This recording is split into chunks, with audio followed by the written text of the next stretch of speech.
$47,000. That's the number printed in bold at the top of the letter that showed up in my mailbox like a threat. Not a typo. Not a scam at least not the kind that comes from overseas. This one came from an HOA, a homeowners association. The kind of group I thought I'd escaped forever when I bought raw land, moved off-grid, and built a quiet life where nobody told me what color my roof had to be. I stood there holding that letter with dirt on my hands from the garden, staring at the page while my solar inverter hummed inside the cabin. 8 years of freedom, and suddenly someone said I owed them the cost of a small car. I didn't go off-grid because it was trendy. I did it because I wanted peace. Real peace. The kind where your mornings aren't interrupted by leaf blowers. Your weekends aren't swallowed by traffic, and your savings aren't drained by bills that never end. I wanted to grow my own food, produce my own power, and live on land I owned outright. No landlord. No neighbors blasting music through shared walls. And definitely no HOA.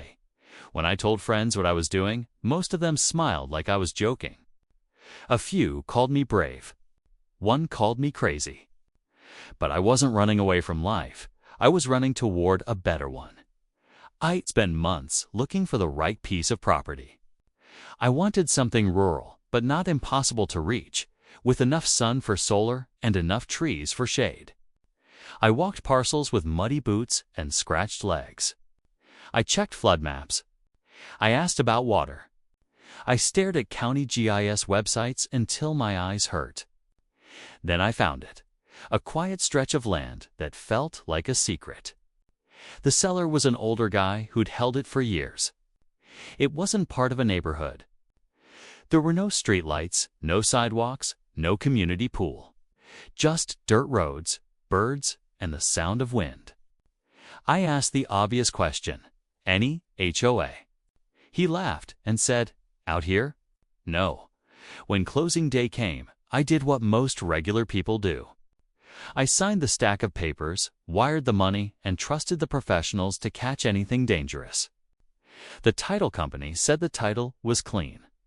The deed didn't come with a fat packet of HOA rules. No one slid a declaration of covenants across the table. No one warned me that someday I'd be getting fines for how I lived on my own land. I walked out with keys, a recorded deed, and a sense of relief I can still remember. It felt like I'd bought back control of my own life.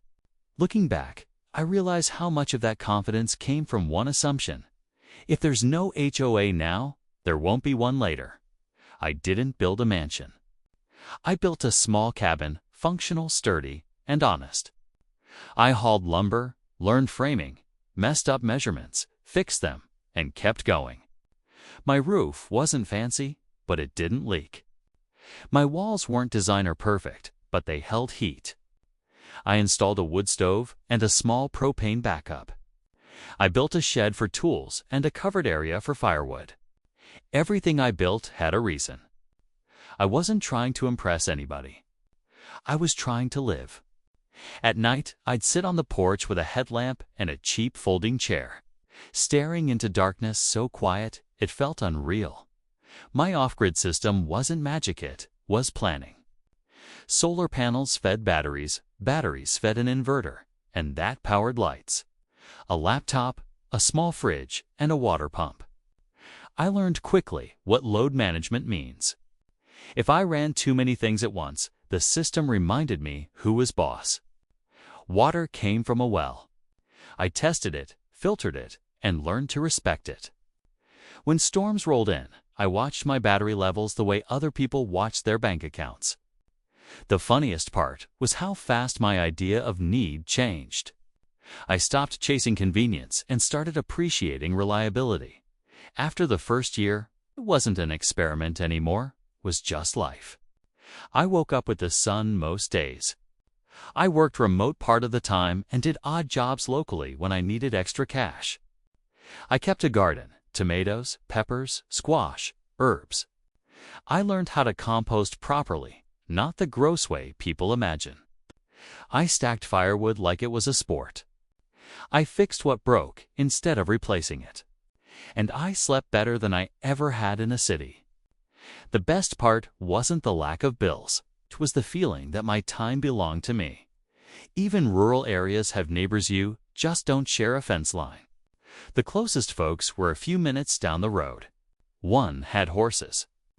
One was a retired couple who'd been there forever. People waved. People helped each other when a truck got stuck or a storm took down branches. Nobody cared that I had solar panels. Nobody cared that my driveway wasn't paved. Nobody knocked on my door to measure my grass height. Out there, respect was simple. You mind your business, you don't create problems, and you help when it counts. I honestly thought I'd found the loophole to modern stress. I wasn't trying to live like an outlaw. I checked county requirements and did what I needed to do. I pulled permits where required. I made sure my septic situation met the rules. I kept things safe because I didn't want trouble or tragedy. When friends visited, they'd ask, "Is this legal?" And I'd tell them, yes, because it was. The county inspected the important stuff and left me alone otherwise. That was the deal I thought I had. As long as I followed the law, nobody could tell me how to live. I didn't realize an HOA can feel like a second government, and sometimes they act like it too. Time passed fast. 8 years sounds long, but out there it blurred together in seasons: planting season, firewood season, storm season. I improved the cabin. I added a bigger battery bank. I widened the driveway. I built a better fence to keep animals out of the garden. I saved money. I got healthier. Mentally, I felt lighter. I even started thinking, maybe this is it. Maybe I won. I had the land, the shelter, the system, the routine. And then little signs started showing up that something nearby was changing. One day I drove into town and noticed survey stakes along a stretch of road that used to be nothing but trees. A few weeks later, heavy equipment showed up. Then a new entrance sign went up for a development with a name that sounded expensive and fake, like Whispering Ridge Estates. I didn't panic. Rural areas grow sometimes. I figured someone bought land and was building houses. No big deal. But the traffic increased. The road got graded more often. And then I saw a mailbox cluster get installed not too far from my place. That caught my attention because my mailbox had always been alone out there, like a lone outpost.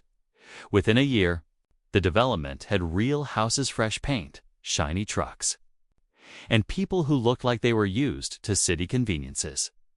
Some were friendly. Some looked at my old pickup and dusty driveway like they were watching a documentary. I didn't care.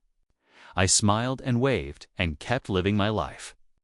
But I started hearing the phrase, the HOA, in casual conversation at the gas station. People complained about dues and rules and approvals. I remember thinking, thank God that's not my problem. I didn't live in their neighborhood. My land had been here long before their sign and their gates and their press and their landscaping crew. The first HOA letter arrived on a Tuesday. It looked official: clean logo, neat formatting, and a return address from a management company. Inside was a welcome packet and an invoice for annual dues. I actually laughed out loud because it felt so wrong it was funny. Then I reread it and felt my stomach tighten. It had my name, my mailing address, and the legal description of my property. According to them, I was a lot owner in their association. I flipped through the pages like maybe they'd included the wrong person by accident. But they hadn't. They thought I belonged to them. My first move wasn't to rage or lawyer up. I called the number on the letter and said, calmly, "I think you have me mistaken. I'm not in your HOA." The woman on the phone sounded bored, like she'd heard that line 1,000 times. She said, "Sir, according to our records, you're in the association boundary." I told her I bought the land years ago and never agreed to an HOA, she said. HOA membership runs with the land, not the owner. That phrase hit me hard because it sounded legal and final. I asked her to email me whatever documents proved I was included. She said she'd open a ticket. A month later, I got another letter. This time, it wasn't a welcome, it was a warning. It said I was past due, that late fees were accumulating, and that failure to pay could result in collections and a lien. I remember standing at my kitchen counter, reading it twice, then walking outside just to breathe. It felt unreal that someone could send paperwork that might end with my property being encumbered. And all I'd done was continue living the way I always had. I called again. This time, the person told me I needed to submit payment to stop further action and dispute later if I wanted. After the money threats came the rule threats. Another envelope arrived listing violations like I was living in a suburban cul-de-sac. They cited my unapproved structure, my shed, non-conforming fencing, improper waste system, my compost setup, even though it wasn't what they implied, and visible utility equipment, my solar panels. I felt my face get hot reading it. What really got me was the arrogance of it, like they'd been watching my property and taking notes. The letter demanded I submit an architectural application, pay review fees, and bring everything into compliance. It felt like a direct attack on the entire life I'd built. The next letter was the big one. It included a detailed ledger with numbers that made me dizzy. Back dues, special assessments, late fees, interest, violation fines, administrative charges, and attorney fees. Total $47,000 and change. The due date was short. The language was aggressive. It said they could place a lien on my property and pursue legal action. I sat there reading it while the cabin creaked in the wind. And for the first time in years, I felt that old. Kind of stress, the kind that squeezes your chest and makes you imagine worst case scenarios on repeat. How could I owe an HOA that didn't exist when I bought the land? That question kept looping in my head. I went over every memory of closing day. I dug through old files.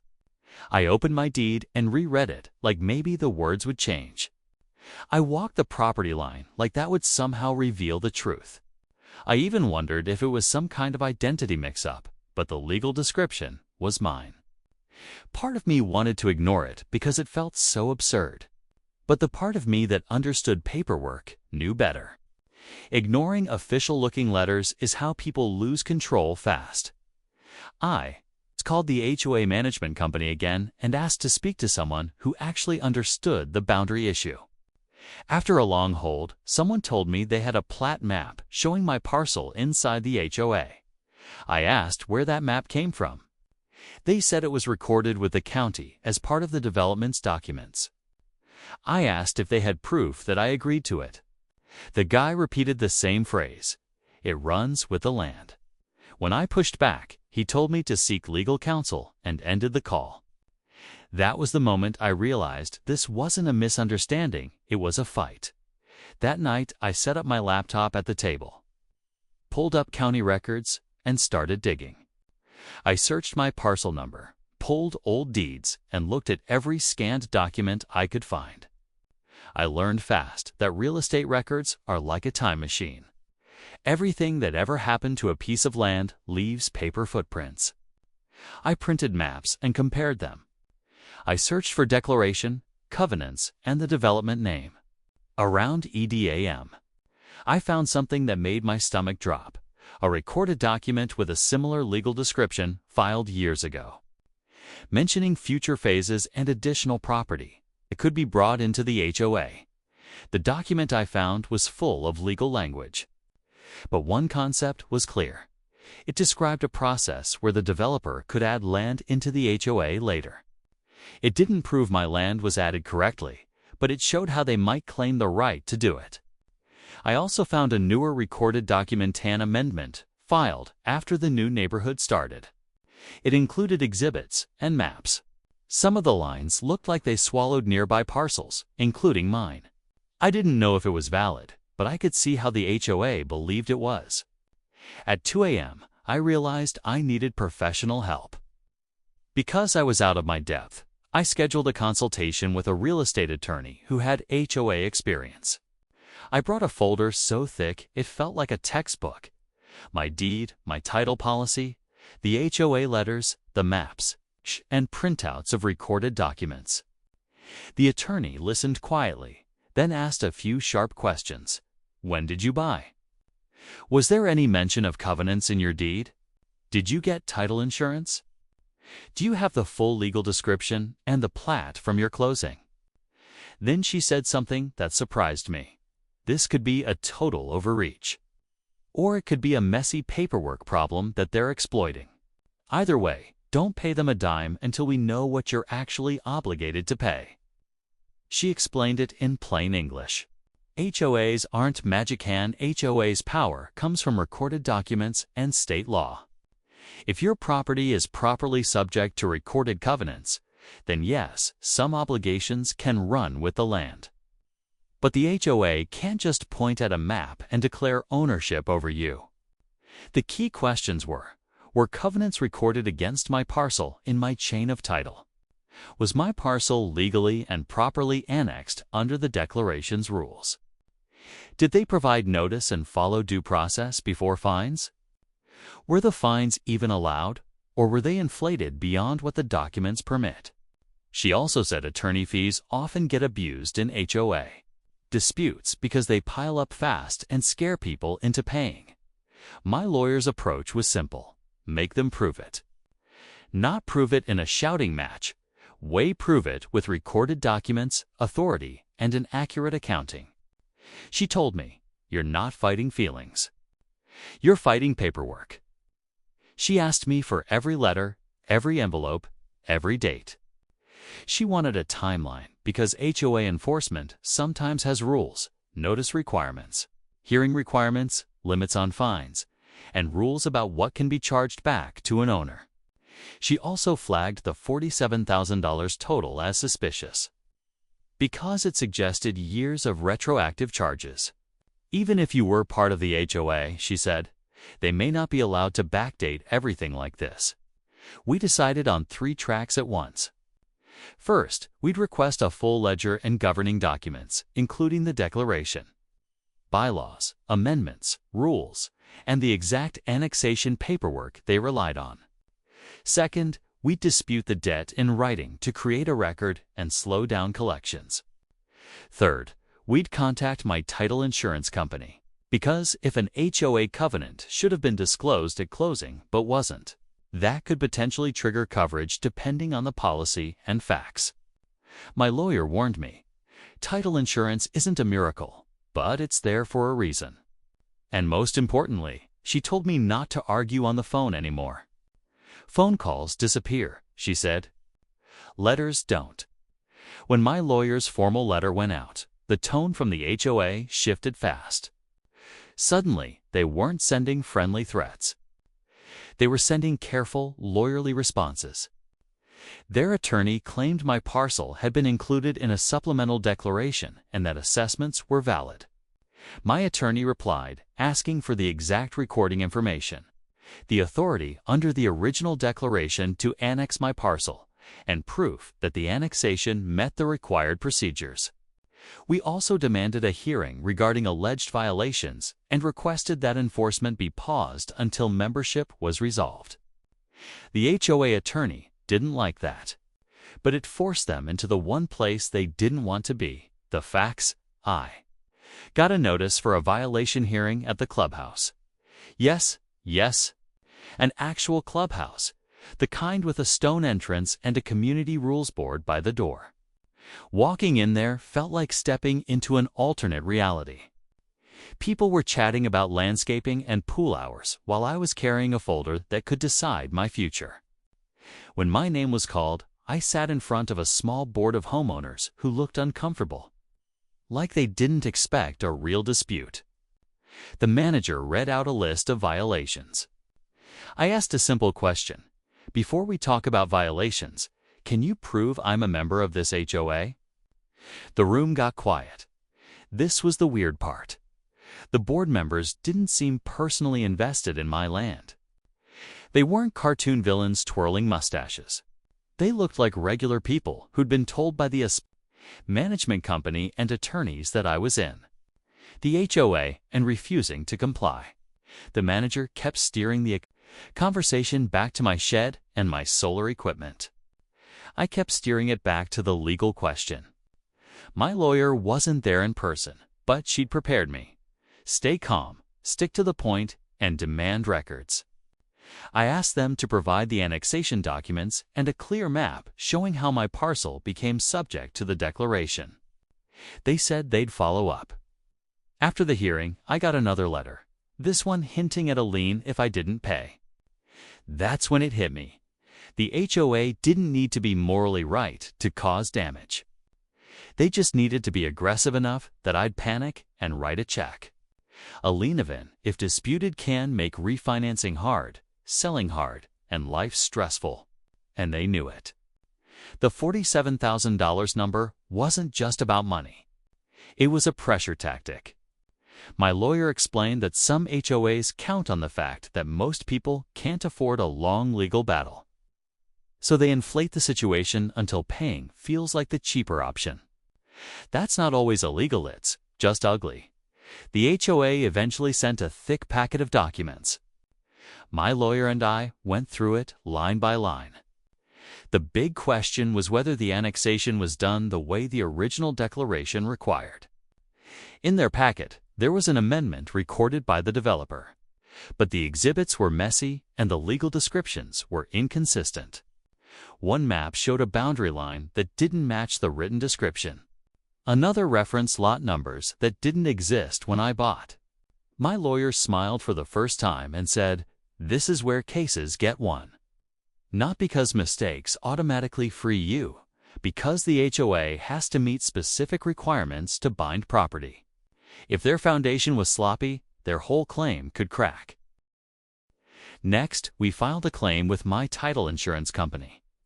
I sent them my policy, my deed, and the HOA demand letters. Title insurance can be slow, and they don't love paying for anything, but they take recorded property disputes seriously. After a few weeks, an adjuster called and asked detailed questions. They requested copies of the HOA declaration and the alleged annexation documents. The adjuster didn't promise anything, but they said the right words. "We're investigating whether this constitutes an insured matter." Even hearing that felt like breathing room. It meant I wasn't alone. It also signaled to the HOA that another player with resources might enter the fight. My attorney broke down the ledger and pointed out red flags. Some assessments appeared to start before the HOA was even operational. Late fees were compounded aggressively. Violation fines stacked month after month without meaningful notice. There were administrative fees with no clear authority. And attorney fees were being charged like a blank check. She explained a basic principle. An HOA can generally only charge what its governing documents and state law allow. If they can't point to the clause that authorizes a fee, that fee becomes vulnerable in a dispute. She also told me something important for anyone watching. Even when an HOA is legitimate, homeowners often win reductions by forcing transparency and challenging unsupported charges. I became obsessive about documentation in a good way. I saved every email.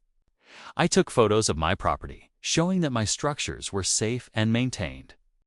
I created a timeline with dates, when the HOA formed, when documents were recorded, when letters were sent, and when fines appeared. I also talked to a couple neighbors in the new development carefully, without turning it into gossip.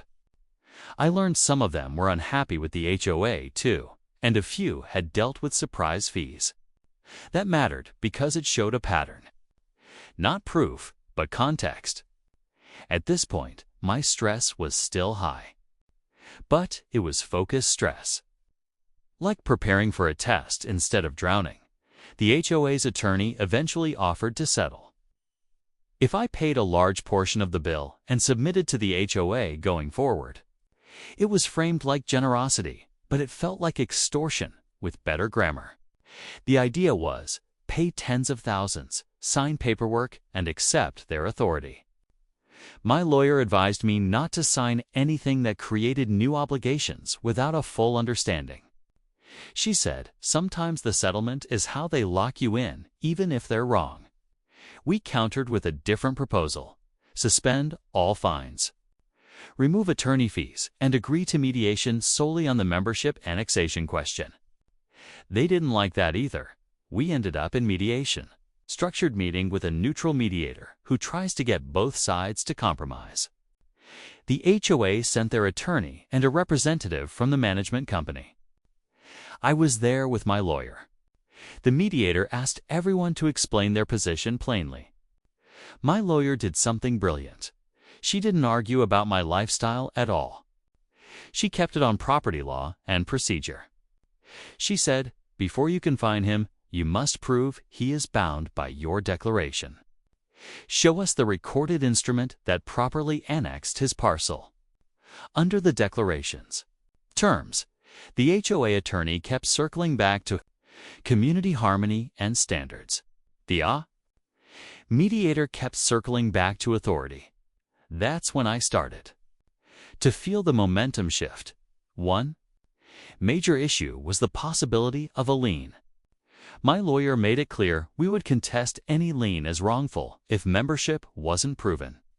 She also pointed out that recording a lien without proper basis can create legal exposure. That didn't magically stop them, but it made them cautious. We also explored whether the HOA had complied with required notice and hearing steps before escalating charges. The more they had to explain their process, the more it looked like they treated my property like a line item instead of a unique situation. Off-grid living was a convenient target because it looked different. But difference isn't automatically a violation if the HOA has no authority over you. After weeks of back and forth, the HOA finally conceded something huge. They agreed to pause collections and remove a large portion of fines while the annexation question was reviewed. That didn't end it, but it cracked the $47,000 number open. Then the title insurance company sent a letter stating they were reviewing coverage and requested additional documents from the HOA side. That was another pressure point, because now the HOA knew this dispute wasn't just me versus them, could become insurer-backed litigation. Suddenly, their posture changed. Instead of pay now, it became, let's resolve this efficiently. In plain English, they realized I wasn't going to get scared and disappear. Here's what happened next, and I'm going to keep it YouTube simple. We reached a written settlement where the HOA agreed my parcel would not be treated as part of their association moving forward, and they withdrew the claimed balance, including the massive back charges based on disputed annexation authority and documentation issues. I did not pay $47,000. I did pay my attorney. And it wasn't cheap, but it was a fraction of the demand. The settlement also included terms about no further contact except through counsel if boundary claims came up again. Could this outcome be different in another state or another case? Absolutely. But the big lesson is this: paperwork and persistence matter more than panic. After it was over, the quiet came back, but it felt different. It wasn't naive, quiet. It was earned. I added cameras at my gate, not because I wanted drama, but because I wanted records. I kept my property looking clean and cared for. Because looking unkempt is like painting a target on yourself in disputes like this. And I started talking openly with people considering rural land. Don't just ask, is there an HOA? Ask what the recorded documents say, what future annexation rights exist, and whether any nearby development is expanding. I still love off-grid life. If anything, the fight reminded me why I chose it. Because freedom is worth defending. If you're watching this because you're buying land, living off-grid, or dealing with an HOA nightmare, remember this: you can't out-argue an HOA with emotions. And you can't out-posture them with angry phone calls. You beat bad claims with records, timelines, and professional help when needed. Read your deed. Get copies of anything recorded against your property. If something feels off, talk to a real estate attorney in your area because small differences in state law can change everything. And most importantly, don't assume no HOA today means no HOA tomorrow, especially near expanding developments. If you want, I can also turn this into a voiceover-ready script with pauses, sound cues, and cliffhangers for retention.